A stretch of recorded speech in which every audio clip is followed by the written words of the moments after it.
Hello, আসসালামু আলাইকুম viewers. আশা করি সকলেই ভালো আছেন। আজকে আপনাদের মধ্যে আরেকটি নতুন ট্রিক শেয়ার করতে যাচ্ছি, যেটার মাধ্যমে আপনারা মাইক্রোসফট ওয়ার্ডে কিবোর্ডের শর্টকাটে কীভাবে টেবিলে রূপান্তর করবেন। তো চলুন দেখে আসি। তার আগে যারা আমার চ্যানেলটি সাবস্ক্রাইব করেনি দয়া করে সাবস্ক্রাইব করে দেবেন, আর যারা ফেসবুক থেকে দেখছেন তারা আমার পেজটি ফলো করে দেবেন। তো চলুন দেরি না করে শুরু করা যাক। তো ফার্স্ট অফ অল আপনারা মাইক্রোসফট ওয়ার্ডে ঢুকবেন। মাইক্রোসফট ওয়ার্ডে ঢোকার পরে এখানে কিছু নাম আর সংখ্যা আমি লিখব।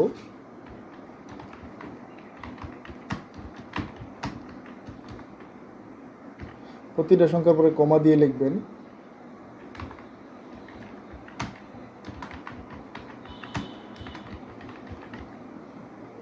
বাস, এখানে আমি নিচে কয়েকটা সংখ্যা লিখে দিচ্ছি।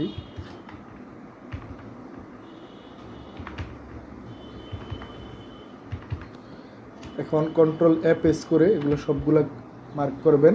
তারপরে এখানে আলট্রা এন টি আই, দেখুন টেবিলে কিন্তু রূপান্তর হয়ে গেছে। তো কীভাবে করলাম আমি নিচে দেখেন লিখে দিয়েছি। তো আপনারা কিবোর্ডের শর্টকাটে এভাবে করতে পারবেন। তো আজকের ভিডিওটি এই পর্যন্তই।